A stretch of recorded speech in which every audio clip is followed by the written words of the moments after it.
এই দুনিয়াতে যত মানুষকে আপনি আপন দেখেন, এরা সবাই হয়তো আংশিক কোনো কোনো ক্ষেত্রে কেউ বিভিন্ন পার্সেন্টেজে আপন, কিন্তু আপনার সবচেয়ে বড় আপন হলেন আপনার রব আল্লাহ রাব্বুল আলামিন। আল্লাহর চাইতে বড় আপন আর কেউ নেই। আপনি একান্তে আল্লাহর সাথে একটু কথা বলেন। যারা ডিপ্রেশনে ভুগছেন, অশান্তিতে ভুগছেন, মানসিক অস্থিরতায় ভুগছেন, আজকেও আমার অফিসে আসার আগে দেখি এক লোক বসে আছে, নামাজ পড়লাম আমরা, উনি নামাজ পড়লেন না। তো আমি যার মাধ্যমে আসছে তাকে জিজ্ঞেস করলাম, নামাজ পড়লেন, উনি কি মুসলমান না? বলে মুসলমান, কিন্তু উনি অন্য জগতে আছে। কি? উনি আত্মহত্যা করবে। আজকের ঘটনা, উনি আত্মহত্যা করবে, উনি আসছে। হাসছেন আপনারা? এর আগে এক জুমা অফিস থেকে আমাকে ফোন দিল, জুমার নামাজ পড়াইতে ঢুকবো, বলতেছে এক লোক অফিসে এসে ঢুকছে, আপনার সাথে দেখা করবে, সে আত্মহত্যা করবে, জুমার নামাজও পড়বে না, এখন মরার আগে আপনার সাথে একটু দেখা করতে চায়। আমি আছি নারায়ণগঞ্জ, আর সে ঢাকায় অফিসে। ভাইরা আমার, আপনারা হাসছেন? ঘরে ঘরে অশান্তির সমুদ্র চলছে, ঘরে ঘরে মানুষের মধ্যে অশান্তির হাবুডুবু খাইতেছে। তরুণ ইয়াং মানুষ, বাচ্চা ছেলে এখনো দুনিয়ার কিছু তারে পায় নাই, ব্যবসা বাণিজ্য জ্ঞানজাম ফাসাদ কিচ্ছু পায় নাই, কলেজ ইউনিভার্সিটিতে পড়ে, সেখানে শতাধিক ছেলে এক বছরে আত্মহত্যা করে ফেলতেছে। মানসিক শান্তি যেটা, এটা এই সমাজের প্রতিটা ব্যক্তি থেকে উঠে যাচ্ছে। প্রত্যেকটা মানুষ অস্থির। এর মূল এবং প্রধান কারণ হলো এই কলব এবং অন্তরে যে জিনিসটাকে ঢুকানো দরকার ওটা না ঢুকাইয়া ভুলটারে ঢুকাইয়া বসে আছে, ইনস্টল করে নিছে দুনিয়াকে। দুনিয়া ছাড়ার কিছু তার মাথায় নাই। একজন যুবক, তিনি কোনো মেয়ের সাথে অবৈধ সম্পর্কে জড়িয়েছেন, হারাম সম্পর্কে জড়িয়েছেন, সেটা একটা বিষয়, কিন্তু সেই মেয়ে তার সাথে ধরুন মানে কথা রাখে নাই, সে আরেকজনের সাথে ভেগে গেছে বা অন্য কোথাও তার বিয়ে হয়েছে। এখন সে ডিপ্রেশনে ভোগে। কেন ডিপ্রেশনে ভোগে? যে ওই পছন্দের মানুষটাকে সে পায় নাই। আলটিমেটলি এটা দুনিয়া, ঠিক না ঠিক? আলটিমেটলি এটা কি?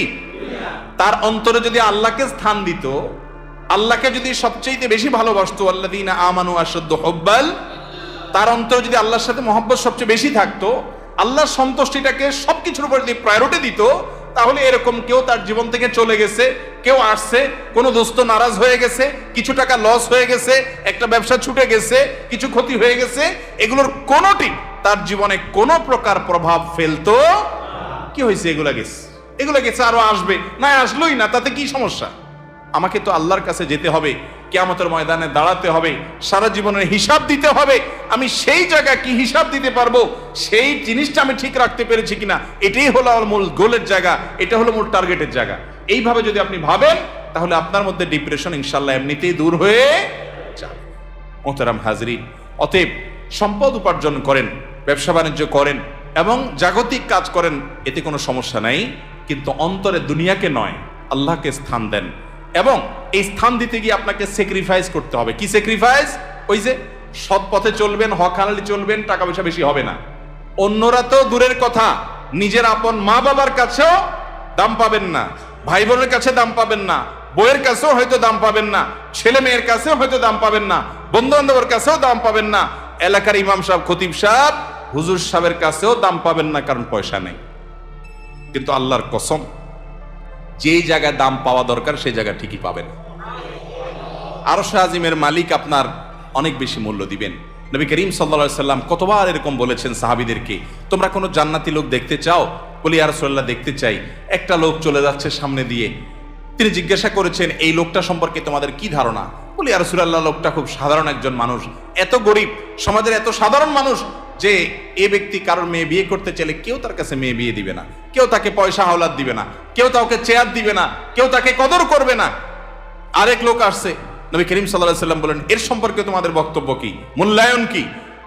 সাহাবীরা বলছেন, ইয়া রাসূলুল্লাহ, এই লোকটা যার মেয়ের বিয়ের অফার করবে, সবাই তার কাছে মেয়ে দিতে পারলে সৌভাগ্যবান মনে করবে, পয়সা আলা, ভাবসাবালা, সমাজে অবস্থানওয়ালা, সে কারো কাছে কিছু চাইলে কেউ তাকে ফেরত দিবে না, তার অবস্থান আমাদের কাছে অনেক বেশি। নবী করিম সাল্লাল্লাহু আলাইহি সাল্লাম প্রথম যে ব্যক্তি যাকে সমাজের মানুষ অনেক তুচ্ছ মনে করে, অনেক দুর্বল মনে করে, তার সম্পর্কে মূল্যায়ন করে তিনি বলেছেন, এই যে প্রথম লোকটা, দ্বিতীয় লোকটার মতো মানুষ যদি গোটা দুনিয়াতে পরিপূর্ণ হয়ে যায়, তবুও এই প্রথম এই দুর্বল, কিশোকায়, হ্যাংলা পাতলা, গরিব, অভাবী মানুষ, যাকে তোমাদের সমাজ কোনো দাম দেয় না, এই লোকটার মর্যাদা আল্লাহ রাব্বুল আলামিনের কাছে ওই দ্বিতীয় লোকটার মতো মানুষ গোটা দুনিয়াতে পরিপূর্ণ হওয়ার চাইতে বেশি। ভাইরা আমার, এজন্য সামাজিক অবস্থান এটা আরেকটা ডেঞ্জারাস ব্যাধি, নেশা। নেশা সামাজিক অবস্থান। বেশিরভাগ লোক পয়সা করি কামাই করেন নিজে খাওয়ার জন্য না, ভাবসাবের জন্য। কিসের জন্য? ভাবসাবের জন্য। ভাবসাব বুঝেন? আমি এই জন্য প্রায় সময় বলি, গোটা দুনিয়াতে এখন অভাবটা হলো ভাবের। অভাবটা কিসের? ভাবের অভাব। যে আমাকে মানুষ লাখপতি বলবে, কোটিপতি বলবে। অনেক লোক দেখবেন যে বিদেশে হয়তো উনি সাধারণ একটা কাজ করেন, কিন্তু দেশে আইসা মাশাআল্লাহ কোট টাই বুট, ঢাকা শহরে হয়তো কোনো একটা দোকানে কাজ করেন, কিন্তু গ্রামে যায় মাশাআল্লাহ এমন ভাবে পরিপাটি হয়ে যান যে উনি ঢাকা শহরের বিশাল শিল্পপতি। আছে না নাই? তো বেচারা এত কষ্ট কেন করতেছে? তার দরকার একটু ভাব। তার কিসের দরকার? ভাব। এটাকে বলে সামাজিক অবস্থান। হব্বে যা, এটা মানুষকে কুরে কুরে শেষ করে দেয়, একদম ধ্বংসের দ্বার প্রান্তে নিয়ে যায়। এজন্য ডিপ্রেশন থেকে মুক্তি পেতে চান, একমাত্র পথ আল্লাহর আনুগত্য এবং গোলামিতে ফিরে আসেন। সালহাতু সঙ্গে বুদি দিল খারাস, আজমুদে এক জামানা খাকে বাস। বাইরে বহু বছর তো পাথর হয়েছিলেন, কিছু কাল একটু মাটি হয়ে দেখেন, একটু চোখের পানি ফেলে দেখেন, একটু রোনাজারি করে দেখেন, একটু আল্লাহর সাথে কথা বলে দেখেন, দুনিয়ার মোহটা ছেড়ে দেন, আল্লাহর মোহাব্বতটাকে নিজের ভেতরে আনার চেষ্টা করেন, আল্লাহর গোলামিটা করে দেখেন। একাকি আল্লাহর সাথে একটু কথা বলেন, ভোর রাতে উঠে একটু আল্লাহর সাথে কথা বলেন, তাহাজ্জুদে গিয়ে একটু চোখের পানি ছেড়ে দেন, মুনাজাত করেন, আল্লাহর সাথে কানাঘুষা করেন। কেউ আপনার দুঃখ বুঝে না, আল্লাহকে বলেন, আল্লাহর সাথে একটু কথা বলেন। আপনার চাইতে সুখী মানুষ আল্লাহর জমিনে আরেকটা আর থাকবে না ইনশাআল্লাহ। ভাইরা আমার, সুখের যে পথ কোরআন বলেছে সেটা আমাদের বিশ্বাস হয় না।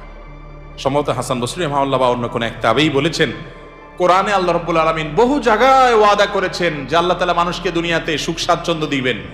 মান আমিলা সালিহাম মিন যাকারিন আও উনসা ওয়া মুমিন ফালানুহইয়ান্নাহু হায়াতান তাইয়্যিবা। নারী হোক আর পুরুষ হোক, যে ব্যক্তি ঈমান আনার পর নেক আমল করবে, আল্লাহ নির্দেশ মতো নিজের জীবনকে পরিচালিত করবে, এটাই তার জীবনের মূল টার্গেট। এটা ঠিক রেখে পয়সা আসলে আসুক, না আসলে নাই, ব্যবসা থাকলে থাকুক, না থাকলে নাই, আল্লাহর আনুগত্যটাকে মূল রেখে চলে। আল্লাহ রাব্বুল আলামিন ওয়াদা করেছেন দুটি বিষয়ের। এক, ফালানুহইয়ান্নাহু হায়াতান তাইয়্যিবা, তাকে অবশ্যই অবশ্যই, যারা মাদ্রাসার ছাত্র বা আলেম ওলামা তারা জানেন, ফালানুহইয়ান্নাহু লামে তাকিদ বা নুনে তাকিদ সাকিলা, তিনটা তাকিদ দিয়ে আল্লাহ বলেছেন ফালানুহইয়ান্নাহু, অবশ্যই অবশ্যই অবশ্যই আমি তাকে দুনিয়াতে সুখী জীবন দিব। আল্লাহ তাআলা বলেন নাই সম্পদের পাহাড় গড়তে পারলে, বিশাল বড় চেয়ারের মালিক হতে পারলে, গদি দখল করতে পারলে, সামাজিক অবস্থান হলে ওই ব্যক্তিকে আমি সুখ দিব। আল্লাহ বলেছেন ঈমান আনার পর যদি নেক আমল করো, আল্লাহর গোলামি যদি কেউ করতে পারে, সমস্ত ক্ষেত্রে যে আল্লাহর আনুগত্য ঠিক রেখে দুনিয়ার সব ঠিক থাকলে থাকুক, আর না থাকলে সব বাদ, আমার বন্ধু অন্তরে তাকে জায়গা দিলাম যতক্ষণ পর্যন্ত আল্লাহ রাব্বুল আলামিনের কোনো আদেশ নিষেধ লঙ্ঘন না হয়। তার সাথে বন্ধুতা করতে গেলে আমার আল্লাহকে হারাইতে হয়, তো বন্ধু বাদ, স্যাক্রিফাইস করে দিলাম। আমি কোন গ্রুপকে, কোন বলয়কে আমি পছন্দ করি, ভালো লাগে তাদেরকে, কিন্তু তাদের ভালো লাগতে গেলে দেখি না আল্লাহর ভালো লাগা আর পাওয়া যায় না, তো বাদ, আমার জীবন থেকে আমি সরাই দিলাম। আমি একটা ব্যবসা করতে যাচ্ছি, বিশাল বড় লোভনীয় অফার, হাতছানি পয়সার, কিন্তু এটা করতে গেলে আমার আল্লাহর নিষেধাজ্ঞা লঙ্ঘন করতে হয়, হারাম করতে হয়, তো বাদ, এ লোভ ছেড়ে দিলাম।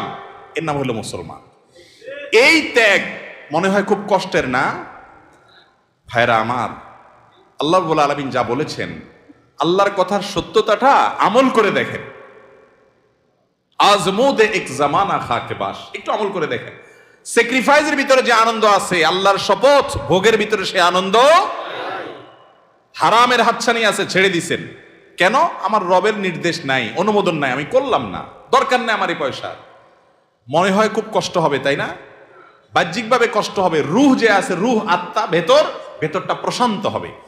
একটি জয়ীফ হাদিস দ্বারা প্রমাণিত যে কোনো ব্যক্তি যদি তার দৃষ্টির এরিয়াতে কোনো পরনারীকে দেখে, সুন্দরী মেয়েকে দেখে, দেখার সুযোগ আছে, ইউটিউব ফেসবুকে ভালো জিনিস দেখতে দেখতে হঠাৎ একটা খারাপ জিনিস চলে আসছে, আপনি দেখলে দেখতে পারেন, কিন্তু দেখলেন না, এটাকে অ্যাভয়েড করলেন আল্লাহর ভয়ে, যে না, আল্লাহ তাআলা আমাকে কোরআনে নির্দেশ করেছেন কুল্লিল মুমিনিনা ইয়াগুদ্দু মিন আবসারিহিম, ঈমানদাররা যেন তাদের চোখের হেফাজত করে, আমি সেজন্য দেখবো না। আপনি